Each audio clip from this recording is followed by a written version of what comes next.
Hello friends, welcome to GMHS study classes. आज हम start कर रहे हैं class 11 commerce accounts part 2 chapter 2 depreciation accounts. Question 5 solve कर रहे हैं। क्वेश्चन 1 to 4 ऑलरेडी अपलोडेड है चैनल पे, आप चेक कर सकते हैं। प्लेलिस्ट अकाउंट्स की उसकी लिंक आपको डिस्क्रिप्शन में मिल जाएगी। एक सीक्वेंस में सारे वीडियोस अपलोड कर दिए हैं। स्टार्ट करते हैं। Question number 5, machine account shows balance of ₹60,000 in books of Mehta limited on 1/4/2012। This machine was purchase 5 years back.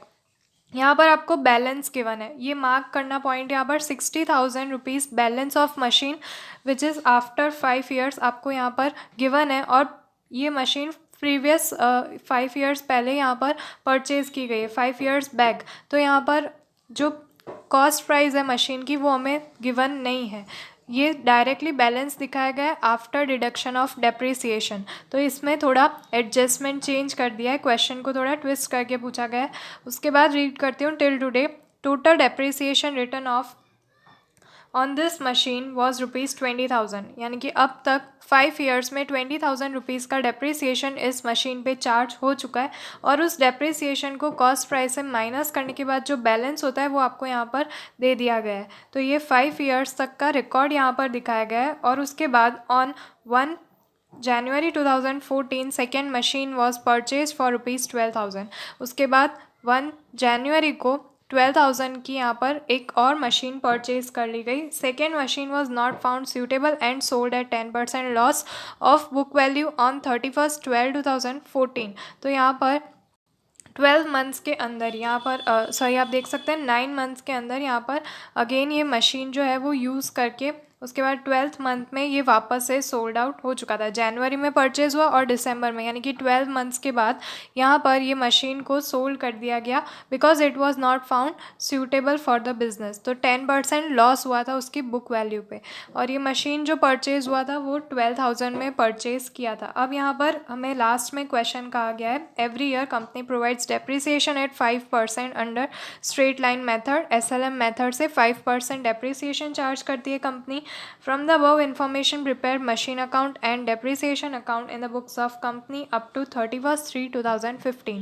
2015 तक का 3 साल का यहाँ पर हमें अगेन अकाउंट्स पूरा दिखाना है, मशीन अकाउंट और डेप्रिसिएशन अकाउंट्स रिकॉर्ड करना है फ्रॉम 1/4/2012 टू 31/3/2015 तक का। इसमें क्या क्या हुआ आपको यहाँ पर फर्स्ट मशीन की बैलेंस गिवन थी, उसका डेप्रिसिएशन दिखाया गया था और यहाँ पर उसका डेप्रिसिएशन कैलकुलेट करना है फर्स्ट मशीन का। सेकेंड मशीन का डेप्रिसिएशन कैलकुलेट करेंगे फॉर 12 मंथ्स। उसके बाद जो मशीन परचेज हुई थी और उसकी जब सेलिंग हुई विथ 10% लॉस, ये सब हमें रिकॉर्ड करना है। सारे सम्स एक जैसे ही है, हमने जैसे 1 to 4 क्वेश्चन सॉल्व किए वैसे ही ये 5th क्वेश्चन भी सॉल्व करना है। थोड़ा सा चेंज आ जाता है, बस कंसेप्ट आपको अगर अच्छे से बेसिक क्लियर हो गया है तो कोई डिफ़िकल्टीज नहीं आएगी। स्टार्ट करते हैं इस तरफ। सबसे पहले डेप्रिसिएशन जो हमें 5 year का गिवन है वो ऑल ओवर अमाउंट हमें टोटल 20,000 गिवन है फॉर फर्स्ट मशीन। अब हम यहाँ पर एनुअल डेप्रिसिएशन फाइंड करेंगे। ये टोटल 5 years का है, तो हम इस पूरी अमाउंट को 20,000 को 5 से डिवाइड करेंगे तो हमें एनुअल डेप्रिसिएशन यानी 1 साल का डेप्रिसिएशन मिल जाएगा। तो इस तरफ आप देख सकते हैं depreciation by straight line method same ही रहेगा SLM मेथड के अंदर। टोटल डेप्रिसिएशन ये डिवाइडेशन है, divide by total years of consumption, यानी कि जितने ईयर्स मशीन यूज़ हुआ है बिजनेस के अंदर वो 5 years हैं। और डेप्रिसिएशन की 5 years की अमाउंट है 20,000 divide by 5, annual depreciation 4,000 rupees हमें यहाँ पर मिल जाता है फॉर फर्स्ट मशीन। तो ये डेप्रिसिएशन अमाउंट मिल गया। अब इसकी कॉस्ट प्राइस फाइंड करेंगे बिकॉज हमें यहाँ पर 60,000 बैलेंस गिवन था। बैलेंस यानी कि डेप्रिसिएशन जो 20,000 है वो माइनस कर दिया था। एक्चुअल कॉस्ट प्राइस क्या है मशीन की वो फाइंड करेंगे, उसके बाद ही हम डेप्रिसिएशन जो है माइनस कर सकते हैं और मशीन की बुक वैल्यू फाइंड कर सकते हैं। तो स्टार्ट करते हैं। नेक्स्ट फर्स्ट मशीन, इसके हम यहाँ पर फाइंड करेंगे cost price before cost price of machine before 5 years। तो 5 years में उसकी बिफोर 5 years क्या उसकी कॉस्ट प्राइस थी वो फाइंड करना है। जैसा कि मैंने अभी एक्सप्लेन किया 60,000 उसकी बुक वैल्यू हमें आफ्टर 5 years बताई गई है, जिसमें डेप्रिसिएशन माइनस कर दिया था 20,000। अब यहाँ पर हम वापस से ऐड करेंगे तो हमें 80,000 की अमाउंट मिलती है जो एक्चुअल कॉस्ट प्राइस थी जब मशीन परचेज हुआ था 5 years बैक, तब 80,000 में परचेज किया गया था। उस पर टोटल 5 years का डेप्रिसिएशन ओवरऑल 20,000 था और 60,000 अब उसकी बुक वैल्यू है आफ्टर 5 ईयर्स। तो ये हमने पूरा रिवर्स कर दिया उसको और उसकी कॉस्ट प्राइस फाइंड कर ली है। अब यहाँ पर सेकेंड मशीन के लिए हम यहाँ पर फाइंड कर लेते हैं डेप्रिसिएशन। सो यहाँ पर cost price of second machine जो हमें क्वेश्चन में गिवन है ₹12,000। इट वॉज परचेज ऑन 1 जनवरी 2014। यहाँ पर डेट भी लिख दी है, 1 जनवरी 2014 को ये परचेज हुआ था एट ₹12,000। अब इस पर डेप्रिसिएशन चार्ज करना है। जब अकाउंटिंग ईयर एंड होगा 31 मार्च को तो 3 मंथ्स होंगे। तो ये जो फर्स्ट अकाउंटिंग ईयर है उसमें मशीन सिर्फ 3 ईयर्स तक रहा है बिजनेस में, तो हम 3 ईयर्स का पहले 3 मंथ्स का डेप्रिसिएशन चार्ज करते हैं। 3 मंथ्स तक रहा है, 31 मार्च तक 3 मंथ्स हो जाएंगे। यहाँ पर आप देख सकते हैं परचेज जनवरी में हुआ और अकाउंटिंग ईयर एंड होता है मार्च में, तो यहाँ तक 3 मंथ्स का डेप्रिसिएशन 5% से 12,000 पे कैलकुलेट करेंगे तो ₹600 हमें डेप्रिसिएशन मिलता है फॉर सेकेंड मशीन 3 मंथ्स के लिए। अब नेक्स्ट अकाउंटिंग ईयर में इसकी क्या इफेक्ट होती है वो हम देखेंगे। और सेलिंग प्राइस इसकी बिकॉज 10% लॉस में ये मशीन जो सेकेंड मशीन था वो सोल्ड आउट हो गया था दिसंबर में, तो यहाँ पर तब तक का डेप्रिसिएशन भी माइनस करेंगे और उसके बाद उसकी बुक वैल्यू भी देखेंगे, सेलिंग प्राइस क्या थी वो भी फाइंड करेंगे। Cost price of machine on 1/4/2014 ₹12,000 था। 3 मंथ्स का डेप्रिसिएशन हमने अभी कैलकुलेट किया।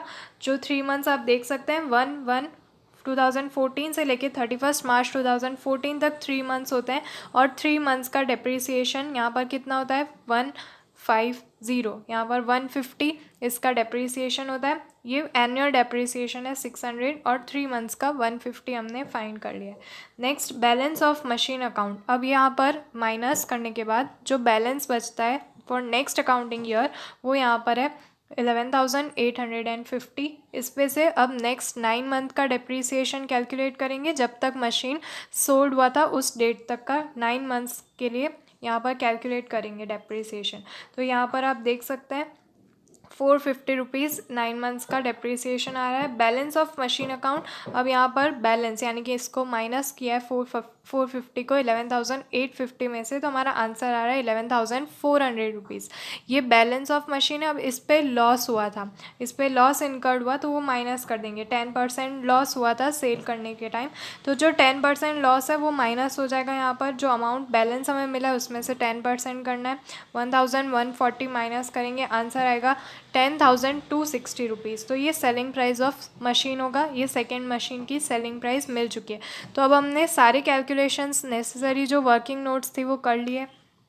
फर्स्ट जो मशीन थी उसका डेप्रिसिएशन, उसका हमने कॉस्ट प्राइस फाइंड कर लिया। सेकेंड मशीन की सेलिंग प्राइस फाइंड कर ली, कॉस्ट प्राइस और डेप्रिसिएशन भी फाइंड कर लिए। तो प्रीवियस जैसे सम्स किए थे सेम वैसा ही सम है। अब नेक्स्ट स्टेप है हमारा यहाँ पर मशीन अकाउंट क्रिएट करना। तो हमें इस सम में कहा गया depreciation account and machine account. तो यहाँ पर आप देख सकते हैं ये मशीन अकाउंट है। जैसे हम लेजर पोस्टिंग करते हैं उसी तरह से यहाँ पर करनी है मशीन अकाउंट में लेजर पोस्टिंग। ये स्टार्टिंग के 60,000 जो हमें बैलेंस गिवन था वो यहाँ पर लिखा है और उसके बाद डेप्रिसिएशन और टोटल अमाउंट जो यहाँ पर आ रही है वो सब यहाँ पर दिखा दिया गया है।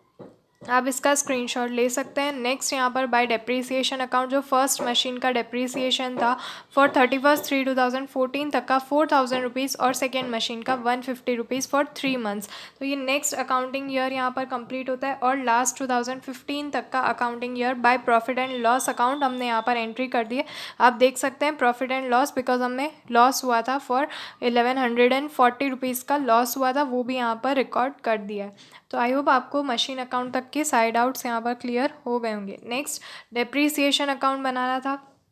आप देख सकते हैं depreciation account by profit and loss account जिसमें डेप्रिसिएशन की एंट्री क्लोज कर देते हैं, उसका यहाँ पर लेजर पोस्टिंग किया गया है। अगर आपको इस तरह से डिफ़िकल्टीज आ रही है तो आप जर्नल बनाकर भी इसे यहाँ पर लेजर पोस्टिंग की तरह पोस्ट कर सकते हैं, तो वो ईजी रहता है बट उसमें टाइम ज़्यादा कंज्यूम होता है। और प्रीवियस 2-3 सम में हमने जर्नल एंट्रीज़ के साथ किया था, इसलिए मैं वो वापस रिपीट नहीं कर रही हूँ और क्वेश्चन में भी जर्नल एंट्रीज़ बनाने को नहीं कहा गया है। तो आप देख सकते हैं debit side to machine account जो भी यहाँ पर डेप्रिसिएशन चार्ज हुआ था वो हमने लिख दिया मशीन पे, और क्रेडिट साइड में प्रॉफिट एंड लॉस अकाउंट में वो ट्रांसफ़र हो जाता है, इसलिए यहाँ पर क्रेडिट साइड में दिखा दिया जो जर्नल एंट्रीज़ में डेबिट साइड में होता है। तो ये क्लियर है यहाँ पर 2015 तक की क्लोजिंग एंट्रीज सारी कर दी है। तो फ्रेंड्स आई होप आपके लिए वीडियो हेल्पफुल रहा होगा।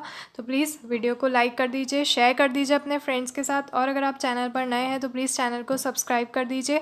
और नेक्स्ट वीडियो आप कौन से सम का चाहते हैं, बिकॉज मैंने 1 to 5 सम्स कंप्लीट करवा दिए हैं। अब जो भी सम्स में आपको क्वेरीज है, डाउट्स है, आप वो कमेंट कीजिए तो मैं डायरेक्टली वो सम ही अपलोड करूँगी। अदरवाइज़ थर्ड चैप्टर स्टार्ट करेंगे जो इंपॉर्टेंट चैप्टर है बाय थियोरी बेस्ड। तो यहाँ पर सारा थियोरेटिकल चैप्टर है, थर्ड चैप्टर, तो डायरेक्टली वो स्टार्ट करेंगे। अदरवाइज़ आप कमेंट करके बता सकते हैं नेक्स्ट कौन से सम में आपको डाउट्स रह रहे हैं। क्वेश्चन 10 और 11 आपके सिलेबस में इंक्लूडेड नहीं है, तो क्वेश्चन 10 और 11 नहीं आएंगे। बाकी 6, 7, 8, 9 4 क्वेश्चंस जो मैंने अपलोड नहीं किया उसमें डाउट्स हो तो आप मुझे कमेंट करके बता सकते हैं। मिलता है हमारे नेक्स्ट वीडियो में, तब तक के लिए गुड बाय।